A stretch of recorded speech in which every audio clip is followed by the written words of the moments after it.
In honor of this Memorial Day and every day hereafter, I'm going to pick up.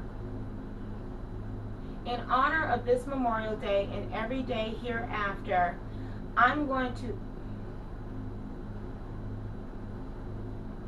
In honor of this Memorial Day, to thank all the veterans for all the freedom that I have enjoyed, I'm going to pick up the war.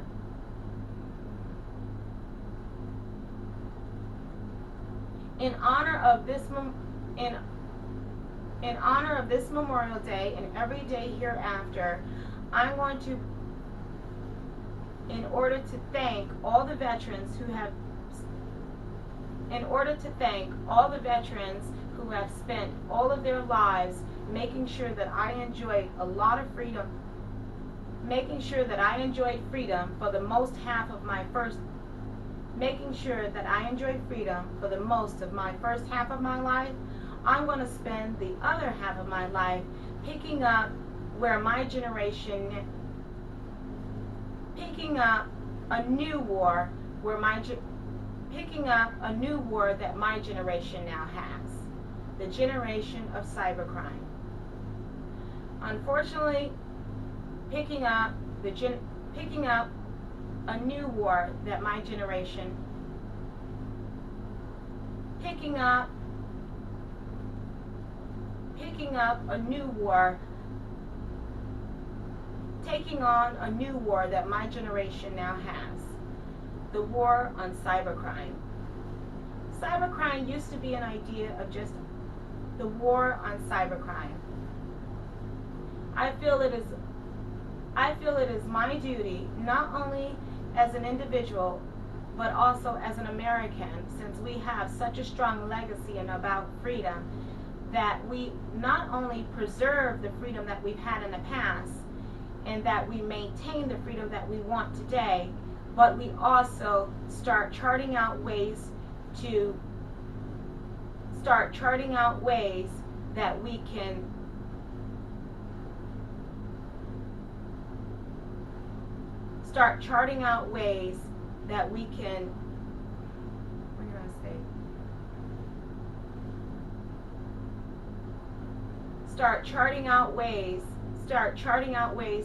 continue to achieve freedom in the future as our world changes and evolves with technology. From the cell phone to the computer to every other apparatus that we use, we now have a situation that the war is no longer on foot or physically before us, but now it has moved virtually before us. There's not enough being done to deal with this war. This war is out of control, and it now is an epidemic that is going unaddressed. You have countries that are hacking other countries. You have gang viral violence, where groups of entities, people have organized and colonized to create a virtual gang in existence to take control of others and also eliminate freedom almost completely. In one's life. So in remembrance of how we fought for freedom in the past, I want to now be a pioneer to revolutionize.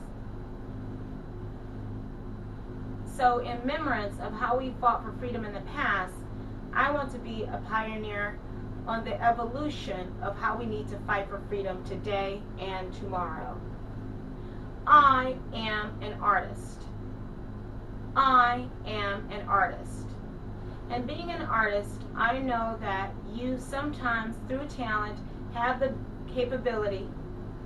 I know that being an artist, you sometimes, through talent, have the ability to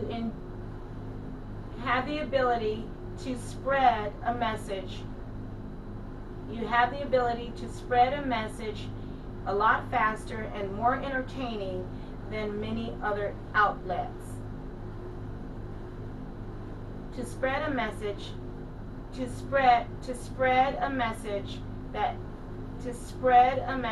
more entertaining than any other outlets. So as an entertainer,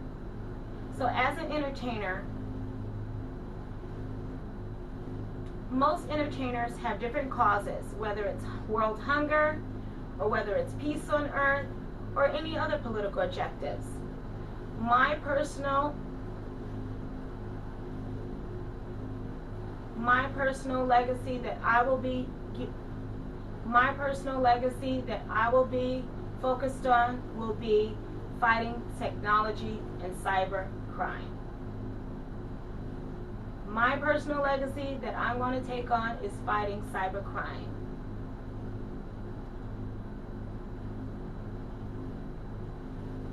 I am a victim of cybercrime. It has cost me my home, my family. It has cost me my home, my professional career, family members, my income, my relationship, my belief system, and my financial and economic and moral status. It has infiltrated and violated every part of my life. Right now, at this point, the occupation that I hold is purely due to the occupation I even have is purely due to cybercrime.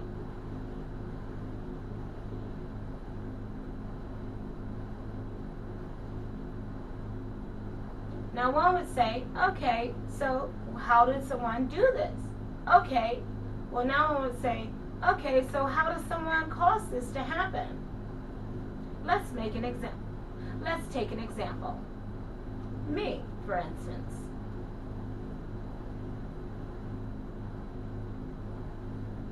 If you go out and you give your business card or your cell phone to an individual, they might take a liking to you. Now, perhaps you just want to do business, and they might want to do a little bit more than that. And if you decide that you don't want to reciprocate those kinds of feelings, they may turn into a stalker, a cyber stalker. And what we mean by that is not something new. This happens to everyone from high school students to business professionals.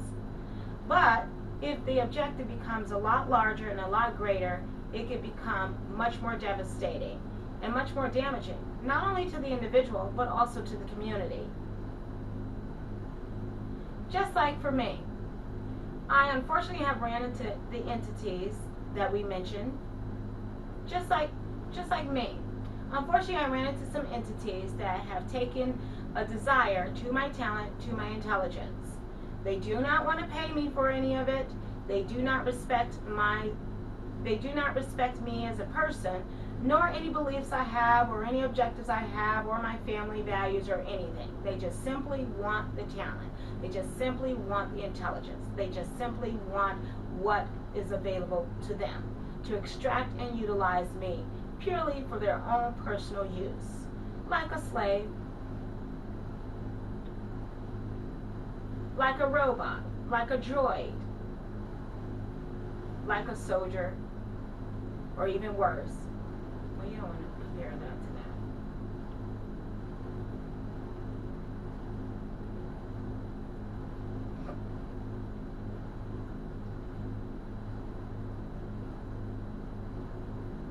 One would even say,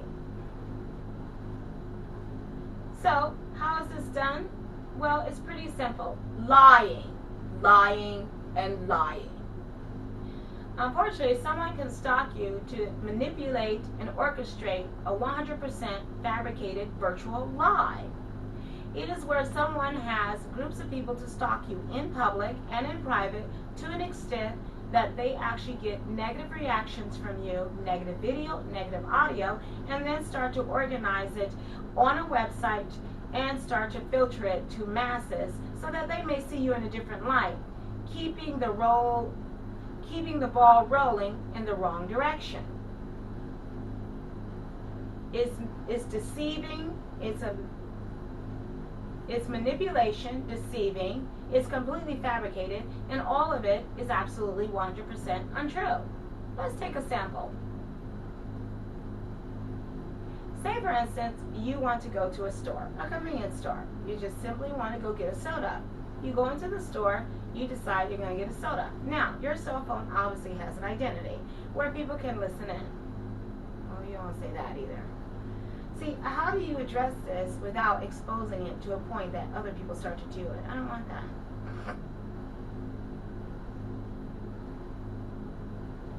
Let's take a sample. Let's take an example. Say for instance you've been dating a guy, and so you broke up with the individual, but they still have access to you through technology and ways of keeping up with you. You go into a store, you want to buy a soda, you go over to the clerk to actually pay for the soda. For some reason they're extremely rude to you, simply because they got a text message saying that you're someone who is maybe a danger to the community or a danger or an enemy. So they treat you very rudely. You react a little bit more rudely back. But unfortunately, they're only going to take the video or the audio of you and then start posting it continuously. Now, after so many events and incidents, this starts to paint a person in a certain light. Having that painted in a certain light, you start to have what I call a virtual life, a virtual reality. This virtual reality is not real. It's not really you. If someone continues to stalk you and someone continues to see you in a negative light and filter it to masses around you over and over and over again, they now have a negative perception of you. At that point, everywhere you go and everything you do has a negative existence. You are now in a negative existence. You are now in a negative existence, which will continue to maintain your negative personality, changing your entire life, charting out your future in a negative way.